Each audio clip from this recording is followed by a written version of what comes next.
Greetings, Patrick here, Eight Questions With. Welcome to the show. Here on a very cold and somewhat snowy southeastern Michigan night. I got up this morning to head for the library, and it felt like I walked down there in the middle of January all over again. And tonight we have. I love talking to folks like Cindy here, Cindy Diadamo. She is a public relations expert guru. I love talking to people like Cindy because they have so much knowledge on how to promote yourself and your brand, your channel, and it's very different now these days as far as this goes. Uh, I guess the first question for me to you, Cindy, um, is how did you get into publicity? How long have you been doing it? Well, it all started back before MySpace was built. I don't know if you've ever heard of the TV show called Dawson's Creek. It was a really big Oh yeah, show. yep. Okay. So on the show called Dawson's Creek, there was a hit song called Crazy for This Girl. And it was by the duo, Evan and Jaron. They're these really cute twin guys, hit song. So I heard the song on the radio over and over and over, and I thought, who are these guys? So I looked them up online, found their website, went to their website. Now, this is how I'm going to test your knowledge, Patrick. On their website, they had a Java chat box, right?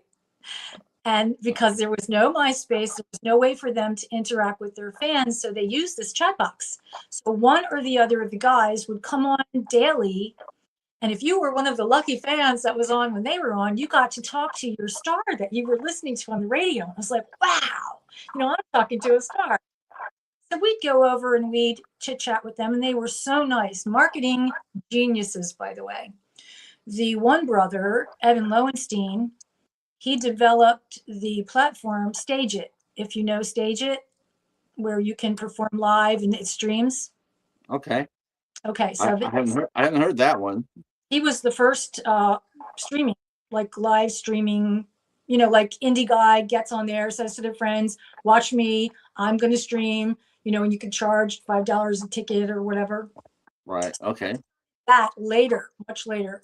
But he said to all of us fans, we're building a MySpace. Will you come over? And everybody's like, what's a MySpace? And he said, well, it's just like a little fan club, and it's going to be a lot of bands. And we don't want to, and I'm quoting him, he said, we don't want to look like a bunch of dorks opening a MySpace and having no fans. We have a big hit song on the record. We need you guys.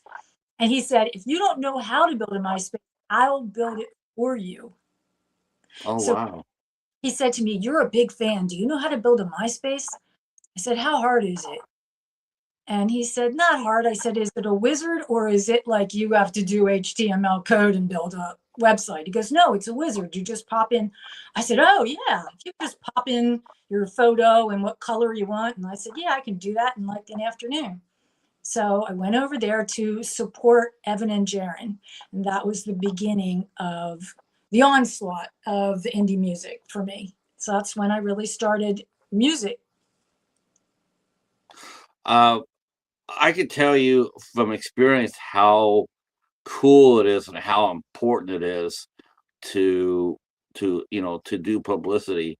Um, I talk to a lot of actors. You talk to a lot of actors, and it used to be a band or an artist would do a project, like they record a record. Maybe they might go on tour, but they always, it was like they would let the labels, publicists handle that, or Mhm. an actor would book a role and show up and do the movie. And as soon as they're done with their part, they would just move on to the next one. Right. Um, but you can't do that anymore. You, No. you even if you're a big star, you just can't just you can't have that attitude like, okay, I came, I saw, I conquered. Um, Now it's I came, I worked, now I'm publicized. Mhm. Um, it's really have you what has that been the biggest thing that you've noticed since you started, is how more important your job has become Well, over the years. so as far as independent artists go, to me, there's levels of being an independent. There's the guy who just made his first MP3 and he's so excited, and he opened his little whatever, he opened his TikTok or he opened his Instagram, and he's like, here's me. I'm going to be a rock star. I've got my MP3, I've got my Instagram. Here comes stardom. Well, that's not going to happen. But anyway, then there are the people who are relatively well known, maybe in their locality. They're playing shows, they've got their audience. And then there are the indies that are so big that they're right on the borderline of being not indies, but they might just have a small record label and a deal with or as in many cases of friends of mine, they were on a big record label and they're not anymore. Now, Right. now they're on a small record label or their own record label. But those are the people that are doing a heck of a lot of self-promoting because they have to. Yeah. They don't have the big bucks grinding the machine behind them anymore. They're doing their own thing. And if you look at my TikTok, which you said you did, a lot of the shows that I put up are my personal friends because they don't have the big team. They have like them. And they might have a manager and, they're on the road all over the place, but they don't have people to share their stuff everywhere. So a lot of the guys I met through my years of being online, some are bands that were popular. I'm not gonna say that, we're the same age, but I'm gonna say we're the same age bracket. And, the bands that were popular back in the day, a lot of them are either still playing or people from them are still playing. And they're such nice people, and I met them online. They're wonderful, but they need help.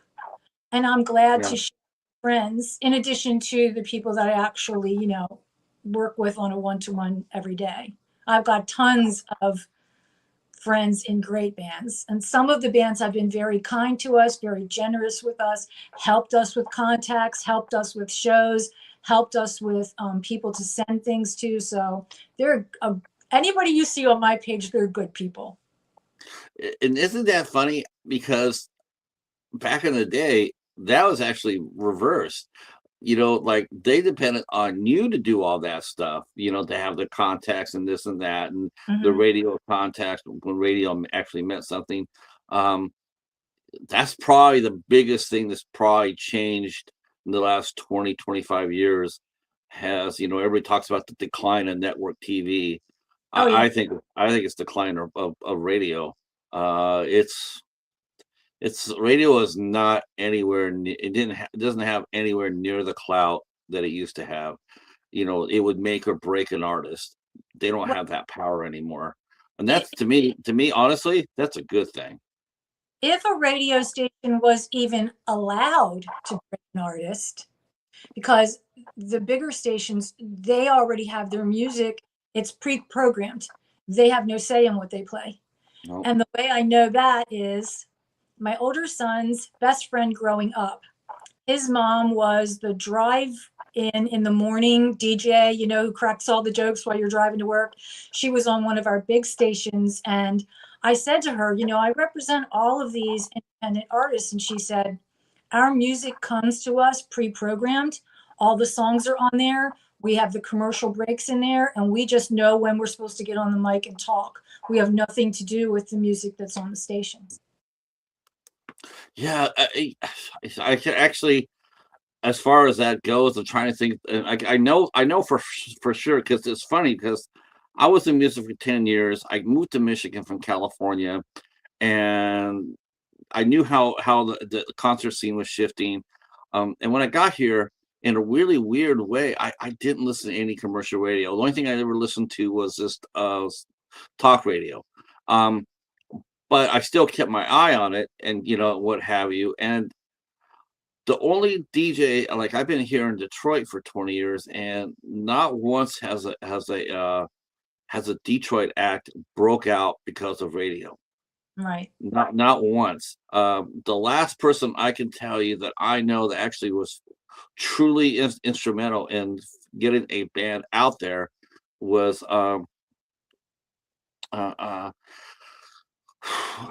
Carson Daly. He was the last person I know that had enough clout to actually get a band on the air, a local band on the air, and actually get them on a national stage.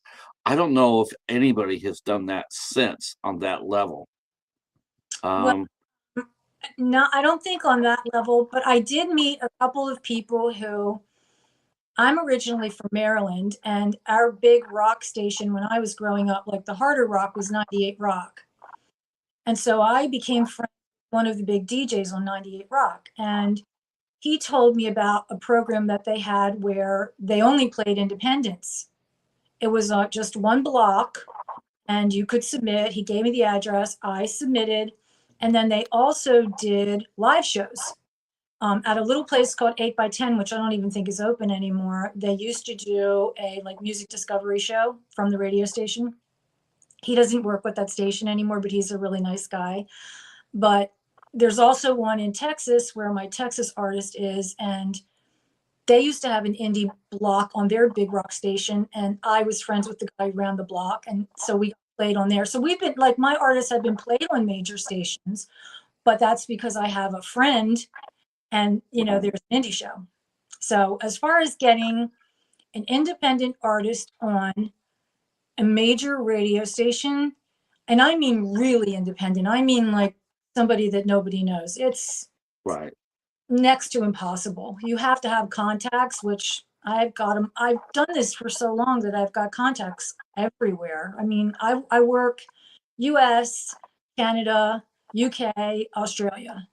So I've done projects in all of those places and have friends everywhere. I'm going to go to the chat here real quick, and a few people have come in. Nice. Our friend Jamie Hill, actress Jamie Hill is here, and Tony the Tiger, and also another podcaster friend of mine named Eric is also here, and he and I work together, collaborate on quite a few things as Awesome. well. Glad you guys are here, and it's funny. It's like I would, when it comes down to publicity and pushing, it really doesn't matter exactly what you're pushing. It's the same basic concept to get your face out there, whether it be an independent rock band, an up and coming actor, a person with a novelist with their first book, charity work. It's all they all need to be publicized. And the thing is that there's so much content out there, so many people doing this, that it's more hard now to get your name out there than it was when we didn't have this. Because at least when we didn't have all the social media, you still could work your town. You still could go to your local radio station. Maybe they had an hour-long or 2-hour-long block of indie music. I know they did in San Jose. But you could go there and have a reasonable expectation of being seen or being heard. Right. Hell, I even got into the when Carson Daly broke when the radio station they were breaking Jewel when Jewel was first coming out, and they were playing her music. And I was like, wow, okay, so how the hell is she getting on the radio when somebody like a Barbara Manning is not? Barbara Manning is a tremendous artist that easily was the equal of Jewel, without a doubt. Penelope Houston was far beyond that in many respects. I got in the office to talk to the program director about getting Barbara Manning on the air. I said, I want you to play some Barbara Manning music. I couldn't do that today. Today, it would just be like you and 10,000 people, like and back then it was like, okay, I'll listen to your pitch. Now it's just overwhelming. There's so much out there. Podcasts. I don't take a podcast seriously until they get 50 shows underneath their belt. because so many people start a podcast and then they Yeah. drop it because there's just so much competition out there. And they can tell by their numbers that if they're a hit or not. Um, you have to do that for but you have to get out there and push your podcast. Even people who are big names, celebrities, um, they find out too how hard it is Oh, it to is. do, yeah, to do a podcast. And to get out there, it's like we're talking before we went on, how a lot of actors or a lot of bands, they put out a record, they put out a movie, and then they go on to the next project. Mhm. You just can't do that anymore. You got to go back there and push it. You got to go out there because there's so much out there that if you don't go out there and try to make at least a little bit of noise, you're going to get buried. Right. And that's the reason why someone like yourself, a publicist, an expert, that's why your job is more important today than it was back in the day. What you do now yourself right now is more important. And if anybody's hearing this or watching this replay, you want to find someone like Cindy to come help you build your channel. I hate to say this word, but it's true. Or help you build your brand.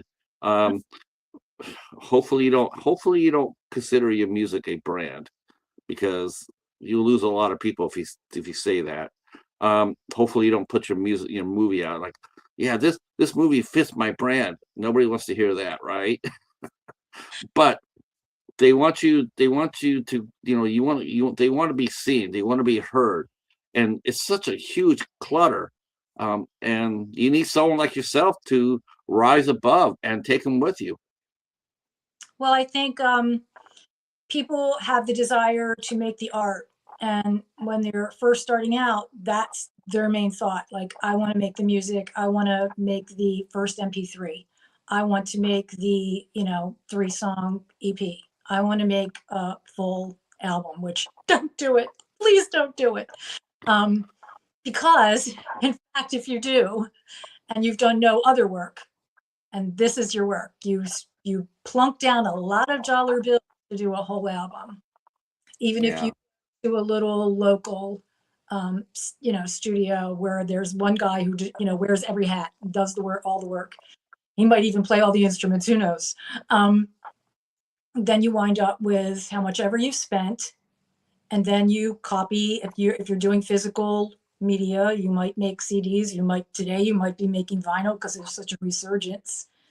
And then you wind up with a whole lot in your garage or your basement, because so I told somebody who said to me, "Oh, I want to make an album. I want to make a CD. I'm gonna run off 100."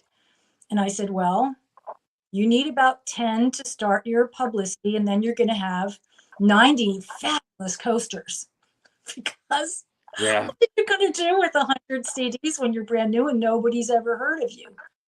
So really, what you need, in addition to the love for your art, is a business plan before you start spending money, so that you spend money wisely with forethought.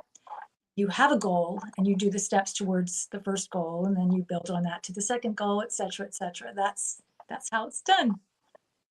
Oh my gosh, you're so now this is something, this is true. Now everybody's talking about the resurgence of physical media, be it books, be it Blu-ray, CDs, and glory hallelujah for it, I've got to say. And vinyl.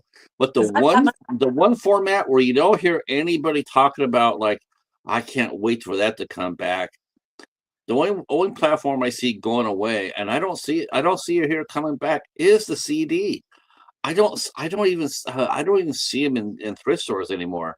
The library where I go once a week to go a little bit of shopping, they used to have shelves. They used to have 2 full shelves of CDs that nobody touched. Nobody.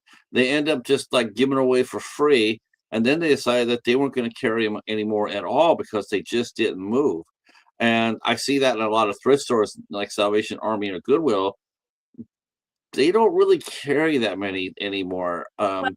Really fun, because before vinyl was a hipster thing, And it was something that you might have had your stuff left over from when they stopped making them, which I saved all of mine. I'm so glad I did. But we would go into the vintage stores and they'd have binfuls of albums, Mhm. and you could spend half the afternoon digging. And that was one of my favorite outings, was digging through boxes of old records to see Oh, what goodies, and I have found some real winners. Like I got Pet Sounds by Beach Boys. I've got Tom Jones, Nancy Sinatra, and I wasn't old enough to have bought them back in the day. I knew they were on the radio, but I wasn't old enough to buy records and that kind of thing. So to have them now is so cool. And to know some of oh, the is so cool. But now that vinyl is a thing again and very expensive, the price yes. of vinyl. So now vinyl's a trend. So you can't find these good old records in the bins for $1 at the Goodwill anymore, because now everybody's buying them as it's trendy and hip. So I guess the CDs are going to be in the bins for like 50 cents, you know. Oh God, yeah, yeah. If they even if they get there, um, I used to go to a record store, and I used to go over there and hit their bins too. I love Um, that. the dollar bin to $2 bin. I go over there and I'd be looking for bands, and a lot of times I knew who the bands were where I saw them because I read about them in a magazine. Right. And one of the guys from the record store, he's a good friend of mine, and we used to give each other a guff all the time. And he played in a really fun band named Nightcry, and and people would they would I mean we would just go in there, and as soon as he see me or I see him, we start barking, just trying to make the other person laugh. One day he comes over to me and I'm sitting in the bin and I got a stack of like I got like a stack like this of all these unknown bands, right? Unknown to anybody but me because I read about them at Flipside or Maximum Rock and Roll or what have you. And he come up there and he grabs my stack out of the hand. He goes, "When are you gonna come in here and actually spend some real money?" And he said this loud. And I, says, "When are you going to come out there and spend some real money? You come in here to this dollar bin area, and just like, when are you going to spend some real money?" And people were just, their mouths were just dropped over, open. And I said, "Well, maybe when there's something good over there, because there's nothing good in the center of that store." And says, isn't your band isn't there CD in here too, in this in the discount button, Right. discount section? Isn't your CD here somewhere? Where's your CD? So so people, they would think that we were seriously tussling. They're sitting there like, "Oh my gosh, look at that, they're fighting each other." And it's like, no, we're good friends. And Yeah, I had them come open for John Lee Hooker for me. So but that was, I miss those days. I miss those days of I miss those days. And thing too, Cindy, too, is like I used to go and look at a lot of these local band CDs, and I'm sure you agree with me on this. But man, oh man, it used to drive me nuts because there'd be a good band out there. They put out their CD, spent all that money on recording, Right. and then they put out the crappiest cover. Well, see, that's one of the points that I go through with everybody I work with is, I know you don't like the brand word. We'll say image instead. That whatever you put out should be reflective of what's going to be on the music. So, in other words, if I pick up your cover of whatever it is that you've recorded, whether it's your CD or your vinyl, and it's gory and scary and goth looking, and then you open it up and it's some lady strumming on her guitar, la la la, really doesn't jive. Or the reverse, or if it's something beautiful and light and lilting, and I'm talking about, people you've never heard of, not big names, they can do whatever they want. But so your first impression is what you see. So you Yes. see the cover. So I'm very insistent on everyone picking a cover that reflects the music that's going to be on the record, so that when or if we pray it gets to a big executive that could do wonders for them, they're going to pick it up and say, oh, this is what I'm looking for. I'm looking for something that sounds like this. Let me hear what's on it. Not, oh my God, that looks horrible. And it may be really good. So we keep everything very across the board parallel as far as the photos, the posters, all the advertisements, the covers of recordings. And I have even done like makeovers to people, hair and because I'm a former model, so I have that background. And so I have done suggestions to wardrobe changes, because stage is a costume, essentially. It wouldn't necessarily be what you were going to, although some people do it. Like if you're walking the dog, that's probably not going to be what you're wearing if you're performing at the city winery. You might want to bump it up a notch, go into character, so to speak, or whatever. So that's Uh, something we work on. yeah, I couldn't. It was like I go there and I pick out a record, and the cover would be something out of a preschool. It'd be like, and I was just like, God, who's gonna buy this? No one's Right. gonna buy this record because the cover. And once in a great while, not a lot, a great while, somebody would come over and they want to get my opinion about their record. They come over to the club I worked at, and they sit there and say, "Hey, man, what we went to, because I book a lot of times I book their band, so but they want to come over and check out our new record. They'd be so proud of it." And then they show me the cover, and I would just sit there and hold my breath, going like, "Oh my God, that doesn't represent them at all. It's not who they are." Right. And it said this is gonna be so badass, and we're so excited. And I was like, yeah, I'm excited to getting the record out, but I'll be honest with you, man, I rethink that cover. And they go, Right. what do you mean? I go like, man, that cover is not, it does not speak to everybody. It speaks to a very small minority. You don't want that. You want the majority. Right. It's well, yeah, but we don't want to be like those other metal hair bands at the time. We don't want to be all pretty boys and like, hey, if doing a band pose gets you 1,000 units sold versus 10 sold with this cover you got here, then I would swallow that pride All and right. go with, that's, sometimes they listen, sometimes they didn't. Sometimes, like I would see the record, they come by, give me a record, and it'd be the same crappy cover, and I'm like, okay, well, I'll be seeing that at the dollar bin, at the local record store.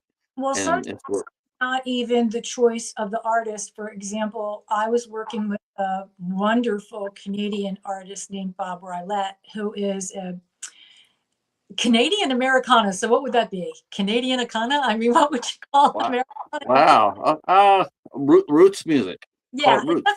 it definitely was that genre, that style. Singer-songwriter, very talented, wonderful guy. And he came to me and he goes, I'm really in a bind here. Got a new record. It's written. It's really good. The music's great. It's ready to go. But he was on a little tiny record label. And he said, look at the cover. This is what they want me to put on it. And it was a graphic artist had made it. It was like a cannon. And I said, what is this? And he said, I hate it. It's horrible. Can you help me? I said, well, I'm a painter. I'm not really a graphics person. He said, will you paint something? I said, sure. I said, what would you like me to paint? He said, anything you want. He said, anything's better than this Canon. Just paint. So he sent me the record. He said, listen to it and then paint something. So I sat down and I started drawing, and then I did a painting and I sent it to him. And he said, how did you do this? And I said, I was painting. And he said, no. He said, it's my mom. I said, what do you mean it's your mom? He said, the lady that you painted is my Oh, mom. But listen to this. nice. It gets even cooler. He was dedicating the record. I did not know this. He was dedicating the record to his mom because she was diagnosed with breast cancer and she was doing poorly. And he was dedicating the whole album, and I had painted his mom. That was wow. That's cool, right? It is cool. It is. And that's what we need today. I mean, that's why, bands and artists, actors, novelists, they need to reach out and trust their publicist. A publicist is worth its weight in gold today. and you got to trust it. You know, I know a lot of people come out there. You're gonna, a lot of people might hear this and say, "There's a lot of publicists out there." Well, it's just like anything else. You got to do your due diligence. You got to look up the person who, because you're gonna get a lot of people coming out there saying, "I can do this, I can do that, I can do that," and of Oh, course, one of the things too is they'll mention money. oh yeah. Uh, and sure, definitely a good publicist needs to be paid, but before you hire that publicist, what are 3 or 4 things, or even 5 things? What should an artist what should they look for in hiring a publicist? Like if I just met you, Right. what am I looking and what are you bringing to the table that I should be looking for to know that you can help me? Okay. So, first of all, the artists themselves should know what they're looking for very specifically. Are they looking for a publicist for hire, which is a little bit different than what I do? I'm an A&R and a publicist at the same time, so I invest time, energy, tears, and love into your career. It's not, I don't perform a service for X amount of days and then say sayonara, which there are services that, you can buy for 30 days or 90 days, and they guarantee you, we do these bullet points, which I guess they do. And they charge you, here's X dollars, these bullet points, we do this, and then goodbye. So you get a service if that's what you want. There are many services like that you can just get. You can find them online and pay for them. Then there are individual people like me. So I would say if you're going for the service, just investigate the service. You can just Google it. If you're going for someone that's going to invest in your career and you're going to stay with for a period of time, I would say look at the past work of the person, look at projects that they have done, look at what type of network they have, what type of posts they put out, what their vibe is, because everybody has a different vibe. And I'm not for everyone, but everyone's not for me. I won't take somebody just because they say, I want to pay you. I have to like your music, I have to like your energy, and you have to be able to work, because it's a two-way street when we work together. It's like a little. I like that. I like that a lot. The part where you said that you have to believe in the project before you. I think that speaks a whole hell of a lot to your character, because there are a lot of people that come up there and just take the money, Right. and that's all they care about. They don't. It's like, okay, here's what I'm going to do. I said I'll get you. I'll. There was a there was a guy who was a publicist for a club that was down the street from mine, and he worked as the club's publicist. And what he used to do, and I always thought it was sort of unethical myself, but he used to work at a music store, and they used to run a magazine. And so what he used to do is he used to go over there and write about the bands that were coming up to playing at the club. Now he wrote this underneath a different name. Yeah. In fact, he called himself the Claw, so his name was Howie, and he used to write all he used to talk about all the bands that were coming up and playing the club. And I was talking to one of those bands, and I'm going like, yeah, I saw that you were I said, I see that you're working with Howie. I says, how's he doing for you? He says, well, it's doing pretty good. He says, what, I'm just curious. I mean, what does the publicist like him charge? And he says, well, that he tells me that the band member says, well, we pay him $25 every time we get inside a print magazine. He gives, if we get the Mercury News, it's like 150. If we get BAM magazine, it'd be like 75.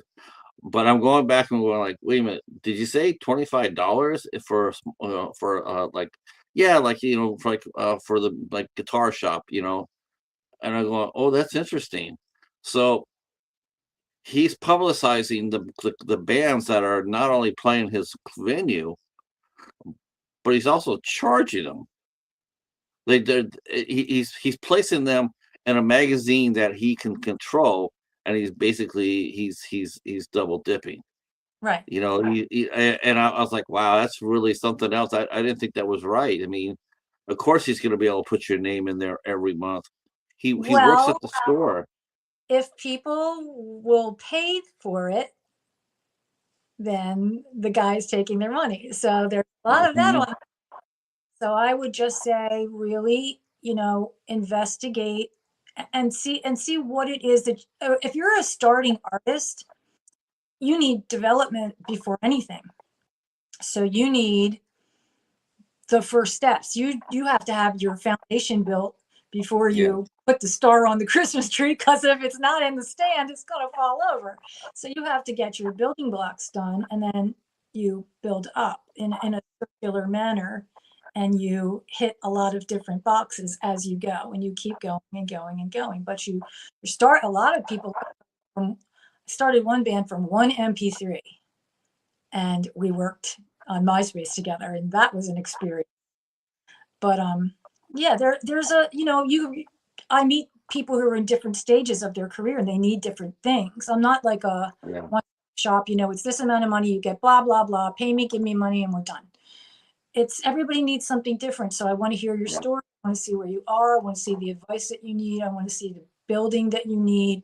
How can I help you? What can we do together? Is it a good fit?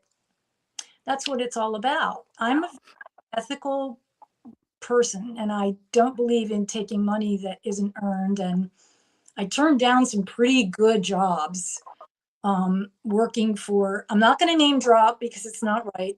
If you want to know anything personally, you can ask me personally. A couple of big producers came to me and said, would you work with my artists? And I said, well, maybe. And they said, no, we don't want a maybe. We want a deal with you to sign a contract.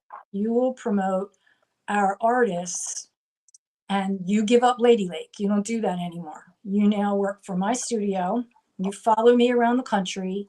You promote everything I do and all my artists. And I said, but what if the music isn't good? It doesn't Yeah. matter. You just promote it. So I wouldn't do that. I turned down Yeah. 3, and that was some dollar bills, but I didn't take them. Yeah, I was going to ask you, we're talking about the up and comers, Right, publicizing them because they're unknown, right, and but they're fresh, they're hyped up, their energy's high, pretty yeah, much always high. right, Like I always said, the two best shows that I ever booked were the band's first show and any record release party. Always looking for those because they right, always brought the crowds. exactly. But I also know too, and I also worked with a lot of bands that were once well known, but they faded. They faded. Mhm. Um, that's got to be super hard as a publicist. Yeah, How do you get a band like? Can we mention one band that you're working with at a venue? Because I was impressed with it that you do have them playing your that was, I'll do this one. I booked the Ohio Players. The Ohio Players came and played for me at the Oasis. I used to book the Oasis. mhm, We'll use them.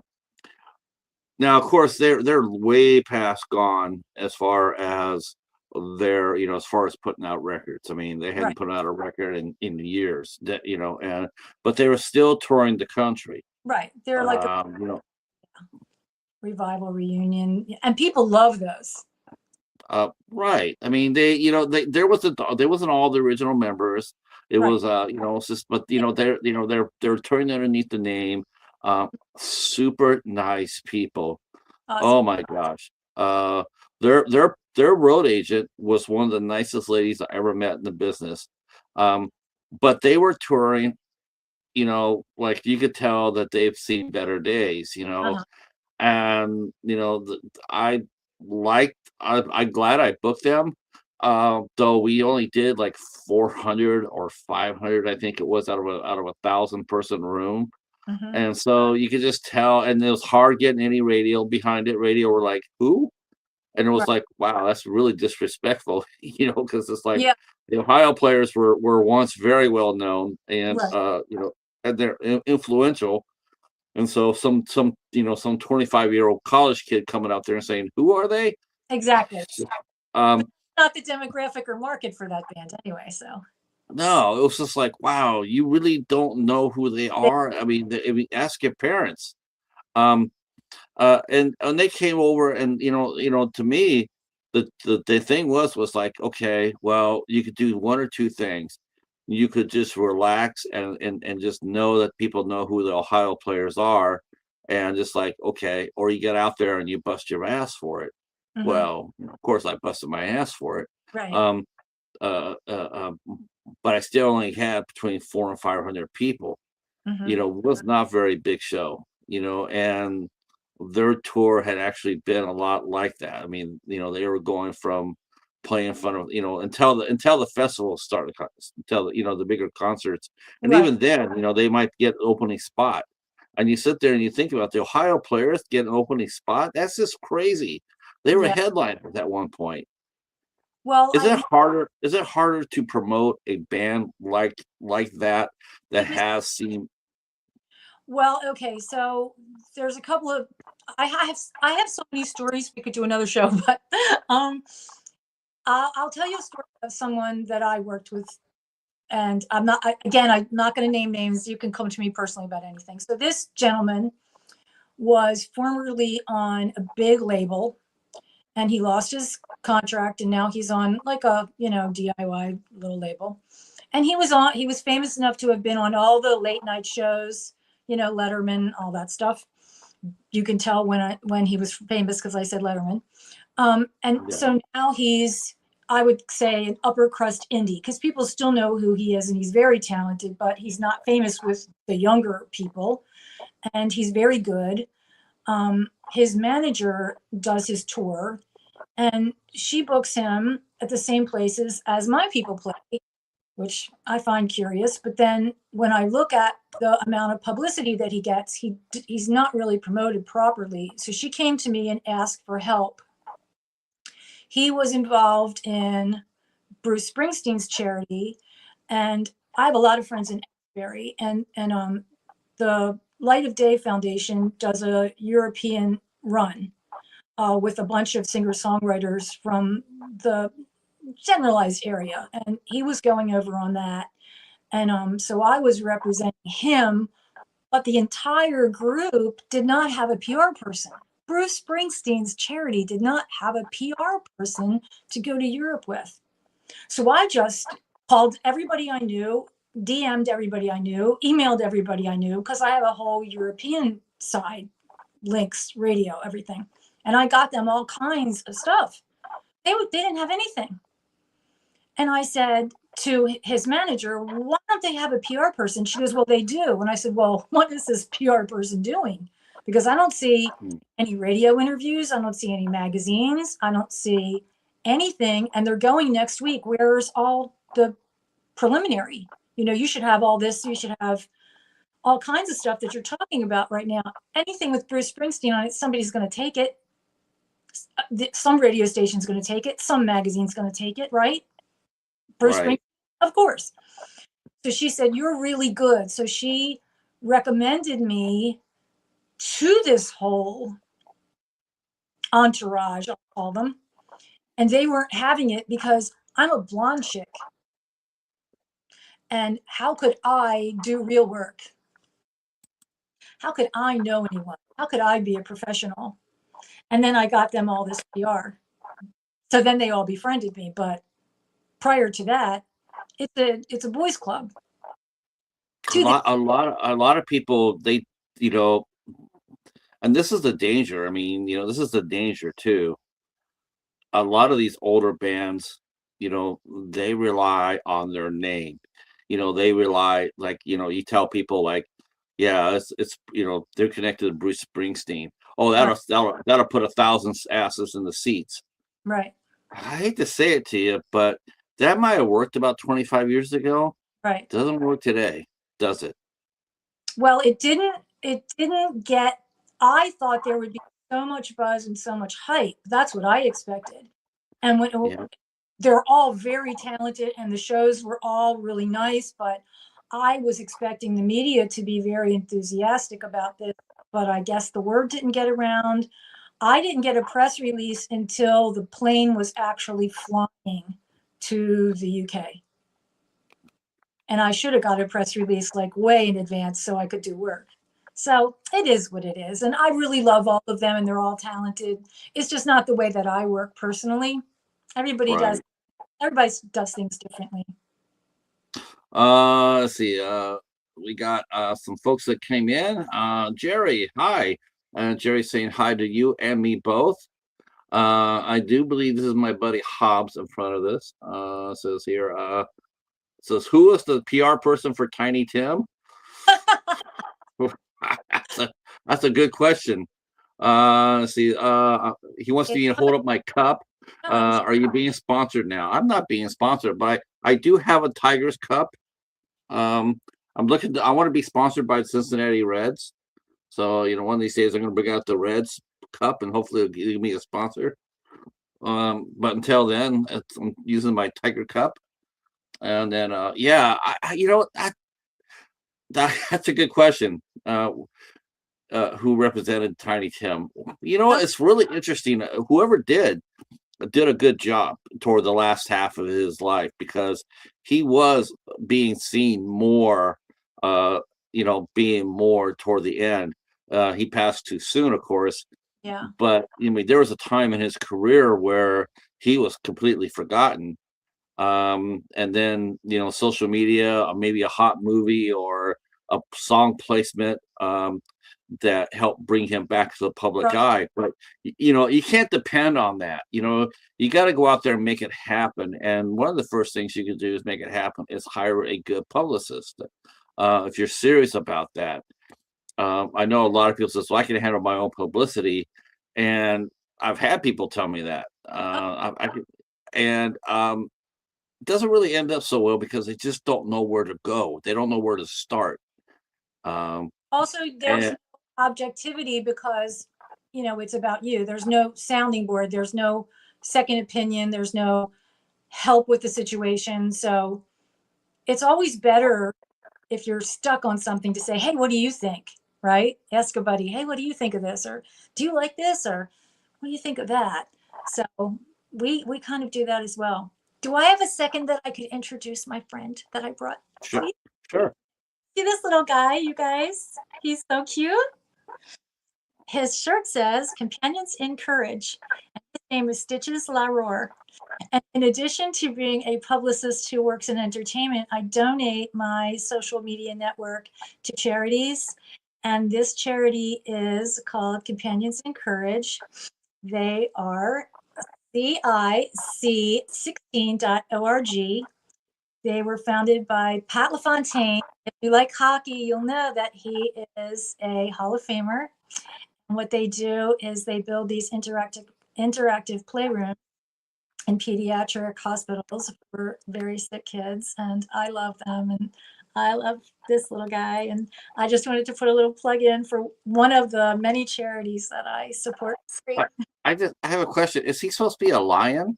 He is. He's like a friendly lion. He has the little lion tail and the little crazy mane, and he's just like a friendly lion. And their rooms are called the Lion's Den. The playrooms that they create are called the Lion's Den. Here's my 2 cents as far as publicity goes, you know, to increase your sales and donations or what have you. But I think if you swap the lion out for a cheetah, you might find yourself you know, with a little bit bigger pop because cheetahs are very, very popular animal. I don't know if you noticed my title of my channel here. It says Half Cheetah Wilby. Not that I'm saying that, not that I'm trying to suggest that cheetahs, okay, maybe I am. But I love the lion. I think it's very cute. I think, do you think, is it hard to promote charities? What's more harder to promote in your opinion? Charities or like where you're asking people to donate money to, or artists such as novelists or actors or public figures? What's more difficult to promote in your opinion, and why? To promote is someone who has no name and no build, and that's the hardest because you're trying, even if they're good, no one's heard the name. at least this charity is associated with a big sports figure, and a lot of people follow hockey, and a lot of people know who Pat is, and so he has, the built-in celebrity, which will attract people. And I find that even charities that aren't associated with famous people, I also work for the hashtag called Clear the List, which is for teachers, because teachers don't have enough funding to buy the supplies for their classrooms that they need. So the teachers go onto Twitter/X and basically beg for people to help them with classroom supplies. And they use the hashtag Clear the List. And I do 2 campaigns per year, and we get about 40 to 60,000 views per campaign for these teachers. And then I pick one teacher that I sponsor, and I buy, things for her off of her list. But I donate my time to that twice a year, for a couple of weeks at a time, to help teachers. That's amazing that you have to do that. That we have to promote or hype up the fact that teachers don't have any supplies, and Well, because teachers, they get them. They get. Oh, go ahead. they want the teachers to buy the things out of the salary that they make. And some of these teachers, the one who I really like, I'm personal friends with, she's a special needs teacher in a Title I school. If you know what a Title I school is, it's a very low income. So all the families have like very low incomes. So the kids come Okay. to school with no school supplies. There are kids that don't have a pencil. Can you imagine that? They Yeah. come with nothing and they're hungry. And she Yeah. provides everything in the classroom plus snacks. Yeah. That's wrong in all the and up and down. Well, I've heard of teachers do that. Have I don't get political, but I'm going to say this.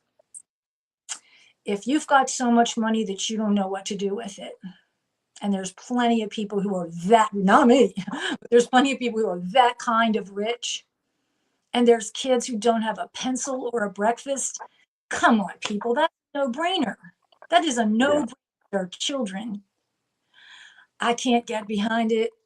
Call me whatever political term you want, but I can't get behind that. Could you imagine someone like a Jeff Bezos or a Zuckerberg or a Musk? Can you imagine what would happen if they decided to sponsor like the 10 lowest schools in every state? 500 schools, they're going to sponsor them. Do you know how much, what that would be like? Hell, I mean, the publicity itself would be a godsend. And I'm sure that other people will pick up on it. But could you imagine if they actually did something like that to do something for the good? It's so sad in a country that has so much wealth, and despite the fact that there's a lot of different things going on that people do or do not agree with. I'll be Switzerland on that statement. To have that much wealth and and such poverty, not somebody who doesn't have what they want to eat for dinner, but somebody who doesn't have anything to feed their kids, just breaks my heart. And someone like me who is not at all well off, my husband died, and I do my job, and I donate money to, I give time, I give energy, I'm working for all these people, I charge them nothing. I don't know, maybe you just have to have a different mindset and a different kind of heart. Maybe that's what this world needs. Well, a good publicist, there are a lot. I mean, they do specialize. I think you probably specialize more in the arts, right? I mean, that's more than and you know what, the arts, it's critical. I mean, we're talking about bands and actors and novelists or what have you, Right. and the arts, and they are so critical. We need creatives out here. We cannot afford to have that go away. And a good publicist who can get their clients out there in the public eye, and they're doing, not only they're doing the act, doing well by the act, but they're really, basically, if you think about it, they're really helping all of us. When someone goes to a concert and they're having a great time, there's 30,000 people there because someone publicized it. It's everybody's having a good time. Everybody's get a chance to put their life on hold for a couple hours. It's very helpful. It's very helpful. It's very important that we have that, and we actually and important that there's people there to see it. I mean, like the concert tour, the tour was expecting to tour on Bruce Springsteen's name. That just doesn't. Oh, I'm just thinking about that now. I'm like, his name does not hold that much clout that anymore. I mean, it just doesn't. People are, and really the attention span of people today. I mean, is it safe to say 25% of the people probably don't even know who he is? Yeah, it's probably about right. There's probably people out there don't know who he is or what he's done. Probably. I would say, Uh, I would think a true music fan would know. However, I just met a guy the other day. He's starting a band, and I started naming names that he should look up, and he didn't know a lot of the classic artists. And I'm like, you need to listen to some music. yeah, yeah. I need to listen to music. We Sometimes I'll go to all need. Spot. Sometimes I go to Spotify. Sometimes I go to Spotify and I'll type in new artists and I'll listen to it. And yeah, I hear some really good. I hear some really good bands. I hear them like, wow, this is really good. Would I book it? Hell yeah, I would. And I've had bands that come on the show here, and I'm thinking, wow, would I book them at my venue? Yeah, I booked every single person I've talked to on the show.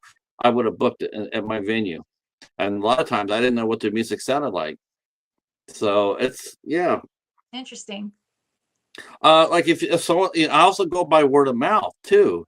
Like I would also hear a lot of people mention a band or a singer or what have you, and then I would put it in the back of my head, and then once if I saw their record out or had a chance that they were touring, uh, then I would do that. I would book them. Like if you came to me and says, Patrick, I got this great singer songwriter. I think you dig talking to her. I would sit there and say, well, I know Cindy, and I know her ear is pretty damn good. So I'm going to go ahead and That's say why yes to that. they call me the ear. Yeah. Well, that was my whole thing for my career was my ear. My ear was really that's why I got hired for to book the clubs that I did was because I had a really good ear. But I trust other people, not everybody. Like I would trust you if you sat there and say, "Hey, I got a singer songwriter for you. I think you really dig him." And I would sit there and say, "Well, let's make that happen, or let's get them on a show or something like that." Mm-hmm. Because I know who you are. I'm not booking them because of who he is. I'm booking them because of who you are. Because you publish if you're publicizing, if you're putting yourself on the line, spending your money on the line, I'm gonna trust that. I'm Mm-hmm. gonna sit there and say, she knows what she's talking about. I'm gonna go book that act. You Awesome. know, and I think that's a sign of a great publicist when you just go ahead and just like, yeah. Well, like you said, the people came over, they wanted to hire you. Oh yeah. They trust your ear, they trust your voice. But there's another side of publicity that really isn't talked about very much, which is really remarkable considering today's cancel culture. Yeah. And that is, what do you do when a client stumbles? Um, in the public eye, they stumble, they get arrested, they get caught in a bad position, a record comes out, doesn't do very well, their tour goes out there and tanks in front of, tanks. Um, someone like a Jennifer Lopez, she was supposed to go on tour and she ended up canceling her tour because they weren't selling tickets. Tickets. Um, yeah, they weren't selling tickets. Nobody wanted to see her for the price that she was asking for. Um, well, how do you deal with that? To I don't know if redeem is the right word, but how do you revive an artist? What is the publicist's role in doing that and in reviving someone's I career?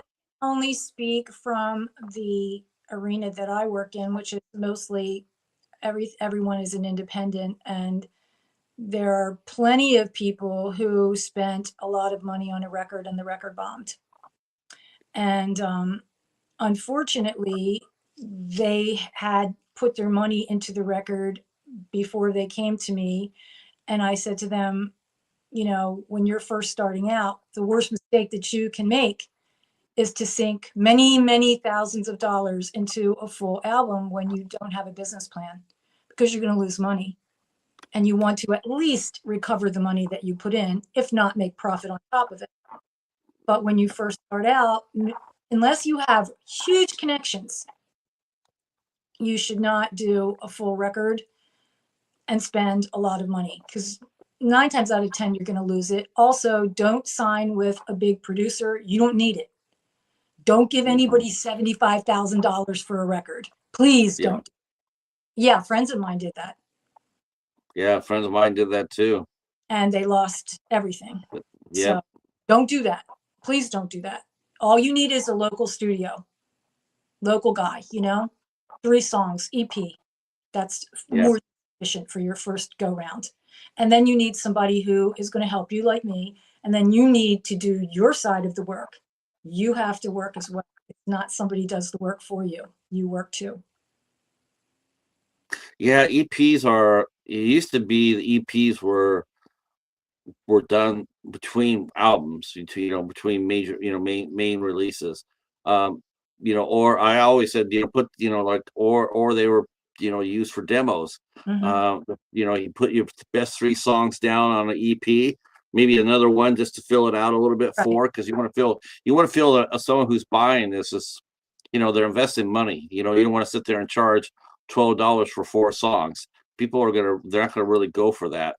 Even today, they won't go for that. But if you put 4 songs on there and you charge $5 or download it for free on Spotify or whatever, that's a great move.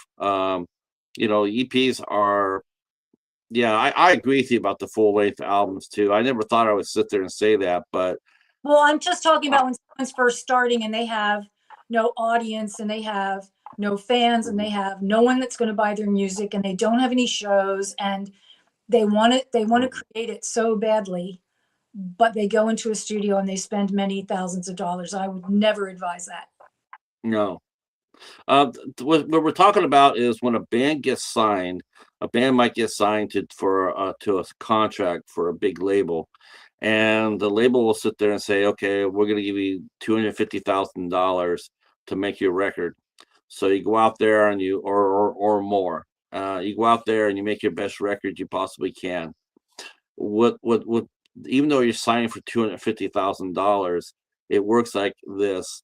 You get the $250,000, you go out there and you make your best record, but all the sales from your record, you have to pay back the label the money that you spent on that record. They get to recover their money first before you see a dime of it. So, when Cindy mentions, like, don't go to a big name, even though Steve Albini is out there and you can go out there and ask him to do your record, it might cost you that $250,000, but think about it. Now you got to go out there and recoup that. And you're gonna be on the road for years. Every money that you make that you're making from that show, you have to pay back to the label until you pay it back the $250,000.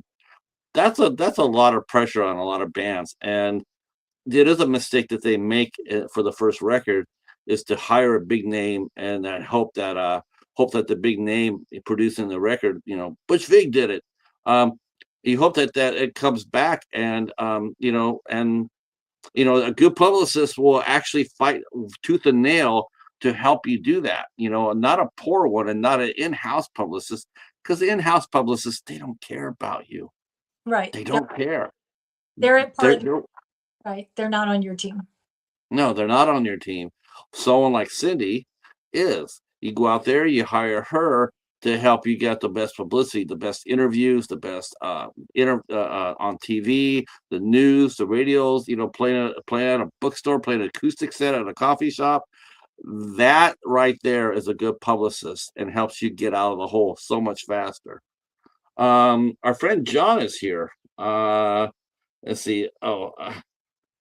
Okay. First, our friend says, Pat is a celebrity. I know when he goes to his local supermarket, he gets recognized all the time. I think everybody does that. But no one's ever recognized me at the grocery store. See, our good friend John is here. See, been back to music again. Whenever with Danny Hassel, we rock out after a day at the con. We actually have jam event at a con. I let's see. Oh, okay. So he's gonna be playing at a convention. Oh, that's cool. I the record. Let's see. I record Let's Doomsday Crypt self promote. Um, the company's making it all. Um, yeah, you know what though? I think that that's the reason why that's the reason why bands don't always sign for the record labels anymore. It used to be that was the goal for every band was to get signed to a major label. You don't have to do But that anymore. well, a record deal is only as good as the contract. Hmm. And if the contract, pardon my French, but if the contract sucks, it doesn't matter who you're signing it with. You have to have it read for you. You have to understand all the stipulations. You have to make sure that's what you want. It's not the only thing that you're shooting for anymore. Used to be, but no longer. And even some Um, small record label deals are not good. I was an A&R no, for a couple of places, and I can tell you, watch what you sign. yeah, yeah, yeah. The labels are wow. They're like commercial radio. Their days of having that much clout is it's over. I mean, it's you can make your own record. You can make your own record and load up on Spotify now, and actually probably have a fighting chance to make the same money, which is probably next to nothing, the same money as a major label. But the thing is, though, if you look at a platform like Spotify, what it's really designed for, it's designed to get you out there in the public eye. Mhm. If you can get them to follow you, and you can, and again, a great publicist will have you interact with the band. Says, here's what you need to do. You need to play on your YouTube channel, or you need to play on Instagram or whatever, so fans can see you, so they can buy the record through you at a concert. I mean, if you depend on Spotify to pay your bills, you're going to be starving. But it's a good way to advertise Yeah. yourself, and then the publicist can help you get interviews and in-store shows. Once Some a can once an some can artist even book you. once an artist has established themselves on the different platforms and they've got a following on each one, my analogy to them is you have a refrigerator. Each platform is a different refrigerator and it's full of food, which is your fans and followers. So if you, Patrick, have a refrigerator that's full of stuff and you don't open the door, then you're going to be hungry and your stuff's all going to spoil. So open the dang door and see what's in there, right? So go on your Right. platform and, say stuff to your fans. Give them pictures behind the scenes. Here's me in the studio. Here's when I was recording my new song. This is a bunch of, here's the guy who does the drums. Here's the keyboard player. Here's us whooping it up, because fans love that stuff. And they want to talk to you and they want to feel like they're a part of things and they want to interact. Yeah. And those people are really successful. The people that communicate with their fans, the people that are involved with their fans. And when the people start coming out to your shows or recognizing you in the grocery store, or you're in the bank and you're like, hey, aren't you so and so? I saw you playing so and so. I posted something on TikTok the other day and some guy I didn't even know came over to me. He goes, I've seen that guy on stage. He's fantastic. I'm like, great, that's good. That's wonderful. So yeah, so you have to, use what you got. If it's sitting in the palm of your hand and you're not using it, that's your fault. Because here it is. Yeah. So I don't want to get away from this because I think I did. I think I talked myself out of it. I want to go back to I Yeah, wanted okay. to go back to how do you redeem an artist that's been that's stumbled. Um, Well, there are lots of stumblings these days. yeah, And yes, there are. I'm trying to be very careful in my word choice. So, unless it's something horrible and unforgivable, people's attention span is like that of a flea. It's just like, and you're inundated when you go on Instagram or, wherever, you're inundated by so much that whatever you read yesterday or the day before, you may remember if it was about somebody you're really interested in, but the general stuff you're not going to. So if somebody's concert was terrible, or if somebody's record didn't do well, it's not the end of the world. The sun is still up in the sky and the grass is green and, the sky is blue and tomorrow is going to come. I sound like Annie.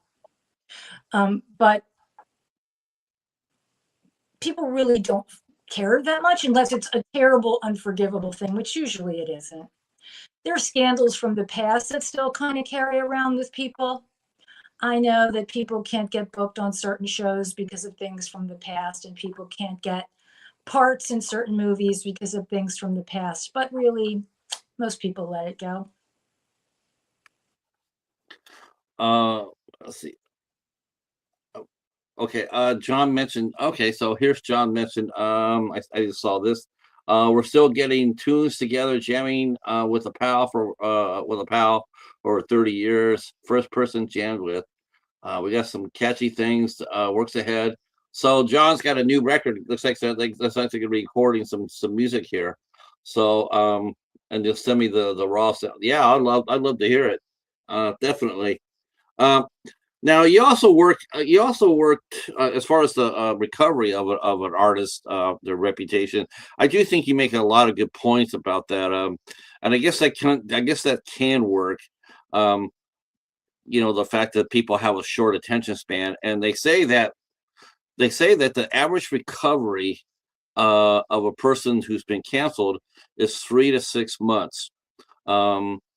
And there's certain things that they're not supposed to do. They're not supposed to play the victim. They're supposed to take accountability.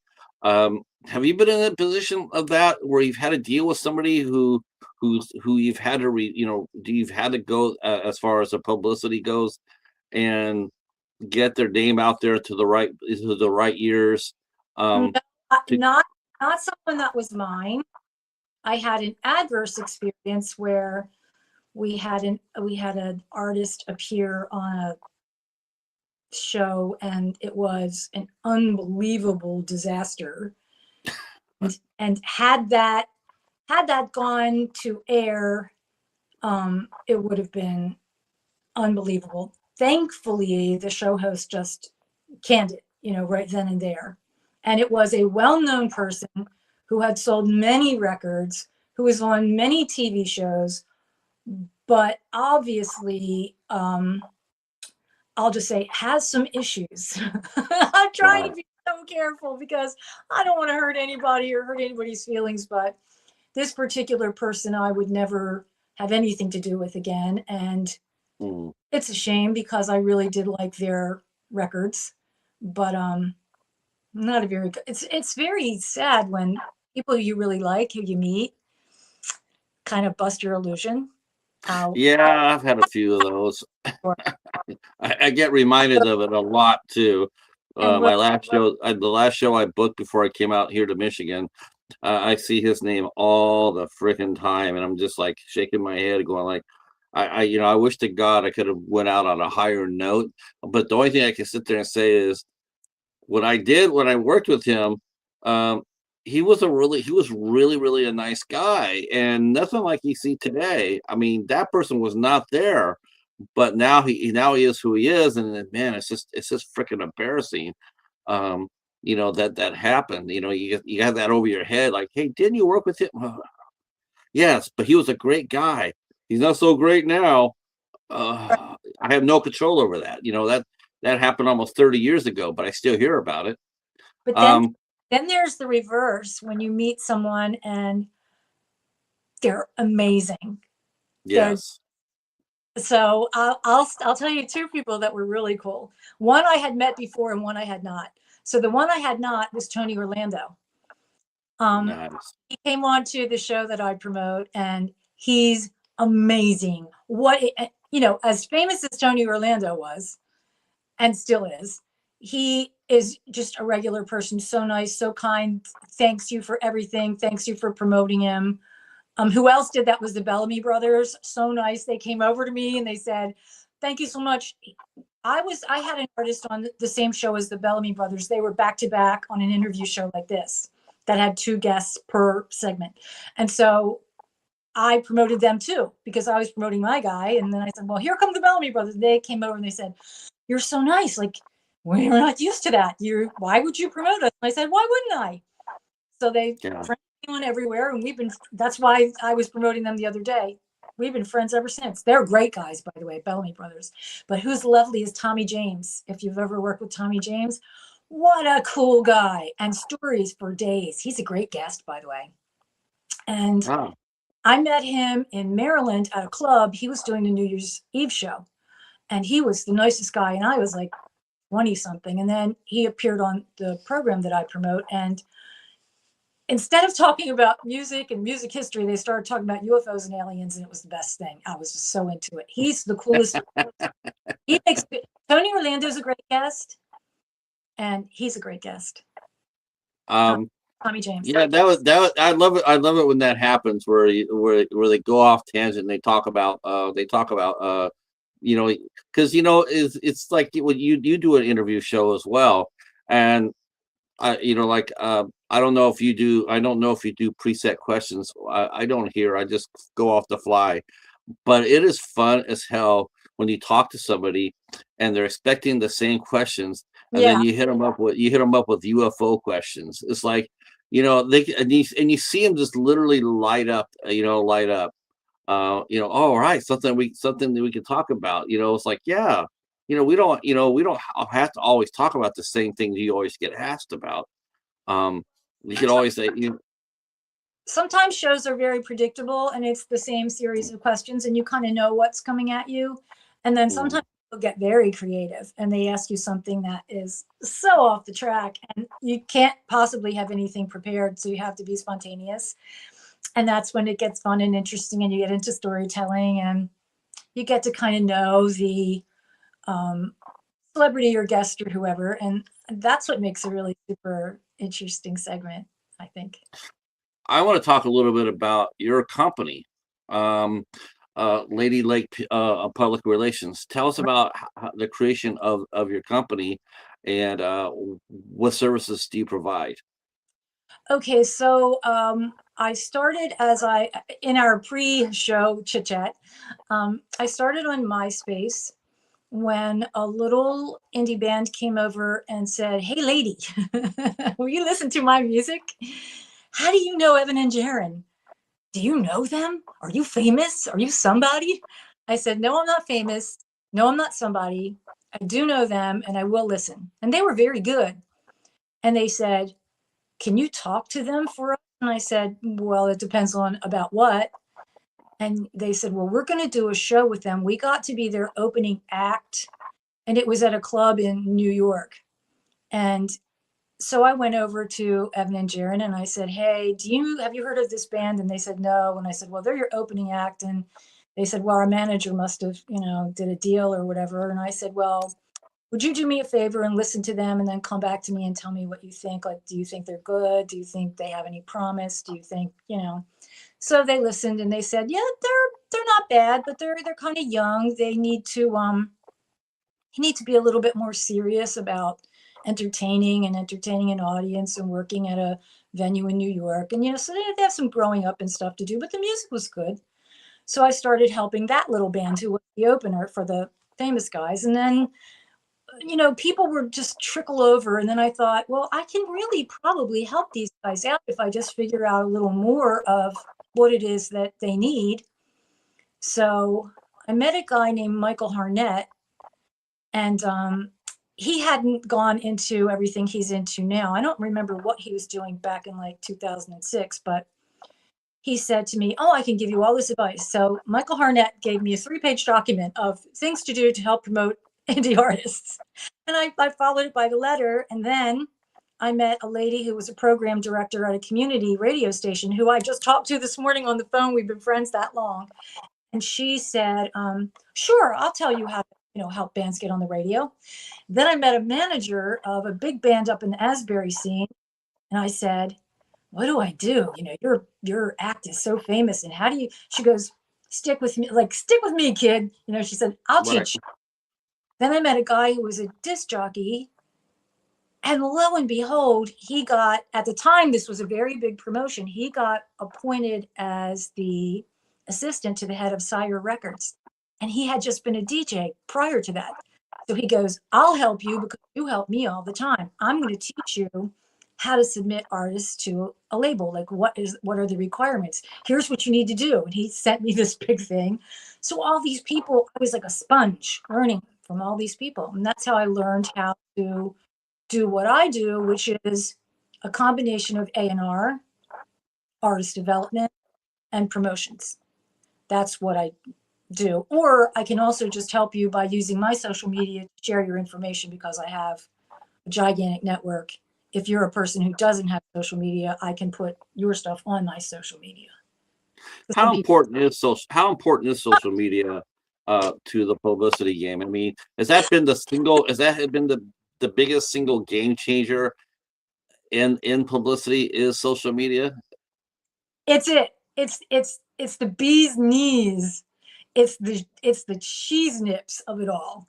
If you're not on social media, you're not relevant. Period. Right. And the people who say, I don't like social media, you're selling out, I don't want to be on there, all the millionaires own it, the billionaires own it, blah, blah, blah, blah, blah, blah, blah. You tell me, as someone who's in music and wears a lot of hats, if somebody comes to you and says, I have a new band called the Chocolate Cupcakes, you're going to go to Google and you're going to type in the Chocolate Cupcakes, because you want to see what's up with the Chocolate Cupcakes. Where are they playing? What are they doing? What's up with them, right? What are their numbers? What's happening? So if somebody is against social media, which is basically promotion, what are you doing? Nobody. Who buys magazines? Who buys newspapers? Who goes to all the old-fashioned social media? So I mean the old-fashioned media anymore. They don't. Everybody and their brother and their dog and their cousin and their whatever is on Instagram and Facebook, and we met on TikTok. You're not kidding. You mentioned the animals. You're not kidding. I mean, people have they have channels for their pets. Oh, sure. Yep, I got that too. This is one of the things that used to drive me nuts. With punk rock, because I love punk rock, and that's what I listened to, and I booked a lot of the bands. But it used to drive me freaking nuts, Cindy, when you would hear them talking sometime about like a band, and they would call them a sellout, and I said, yeah, they're a sellout, and I just go up there and say, who's a sellout? And for a while there was Metallica. Everybody's just like dumping all over Metallica, and I'm going like, why are you dumping on Metallica? Well, do you see their concerts? They're playing with an orchestra. What kind of BS is that? And to me, I just said to them, I said, well, they have to change. They can't put out the same record over and over and over. Well, they're just trying to go mainstream. Okay, let me ask you a question about you and your band.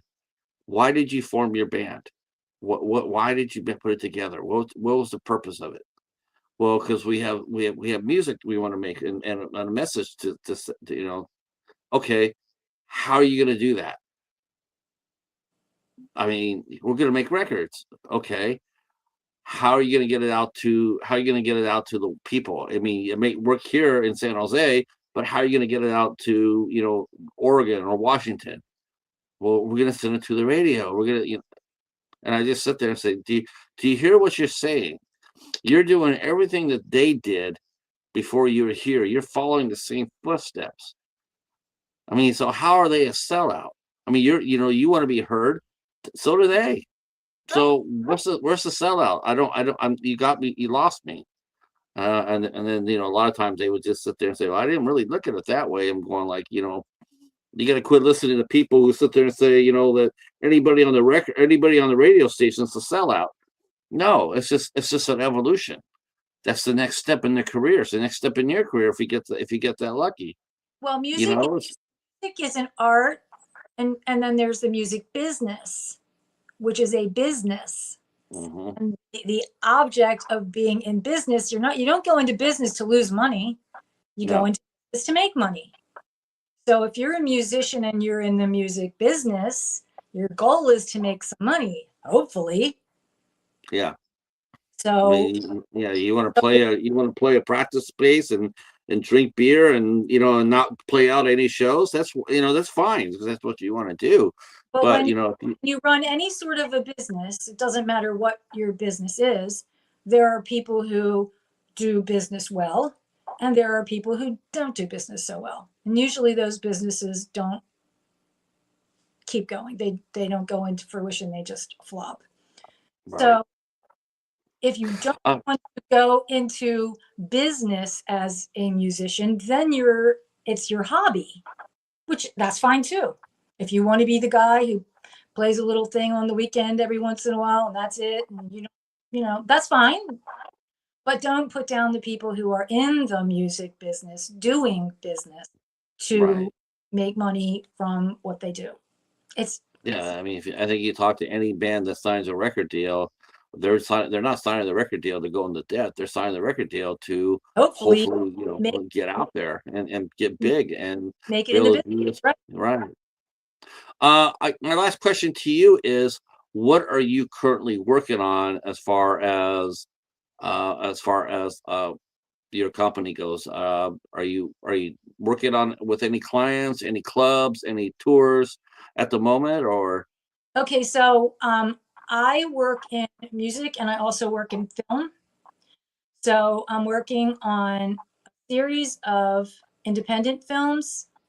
Um, one of which is, I call it my movie, although it's not really mine. It was my concept. It's a romantic comedy called Saving Paradise. And then I'm working on two other movies. One is called The Red River, and then the other movie is The Adventures of Bunnyman, which is a horror. Um, it's an interesting kind of horror, though. And then we have a TV series called The Nightcrawler. So I'm working on all of that on the TV film side, which I have meetings for and work on every week. And you'll see, if you go to my TikTok, you'll see all the posters and everything. Then on the music side, I'm working with an artist in Corpus Christi, Texas, named David Martinez, and he's doing a single by single release until we get all the singles for an album. Then the album will come out. We just came out with a single called Standing, which is excellent. It's got a little bit of a Lenny Kravitz kind of vibe if you dig that kind of music. sure? Little old school, funky. So that's just starting now on radio. We have our first radio show coming up next Sunday. I won't plug another show on your show because that's high gear tacky, but it's Oh coming no, up. go ahead. I'm fine with it. Go ahead and Uh, promote your so artist. there's a media circle that I have been friends with for about 15 years, and David Bowers is a wonderful friend, and he runs a show called the David Bowers Awards, and it's just a spoof on there's an award for everything and everybody wins an award for something, and really it's not about awards. It's indie music. He breaks a lot of artists, and that's where I met the Bellamy Brothers, through David Bowers. So David Martinez will be on the David Bowers show next week. We just got we're getting all the PR and everything out, so we're working on that single by single. And then my duo up in Boston, they're the ones who are, they have they're called Lori Diamond and Fred Abatelli, and they're wonderful. And they are ldfamusic.com. And they run a charity, which I also do promotions for, called Music Includes of Northborough. And it's about providing performance opportunities, music performance opportunities for people of all abilities, celebrating inclusion. So I'm all about giving everybody opportunities to be on stage, no matter what your abilities or disabilities may be. So I work for them as well. I put all Cindy's information down below if you want to check that out in the description box. If you're on TikTok and you want to go follow her, please do. She also has I didn't put it on, but she does have a Facebook page as well. But follow her on TikTok for sure to get all the latest information on what she's doing with the client she's working with. If you have any questions about publicity, how to make your page pop, look her up. Send her a question saying, "Hey, how do I expand my footprint, my digital footprint?" And she'll be willing to talk to you about it. And Absolutely. yeah, that'll be that. I'll probably be doing that myself. Well, that's only because I get so many bots hitting my TikTok page. I've seriously, Cindy, I think I've blocked close to 2,000 people, or bot accounts. That's Is why they I have over 325 people. And it's like if I let it go, I would have had close to almost 2,500. But I rather just keep it small with people I know that are real. Yeah, so you don't have to go back there and clean up that mess.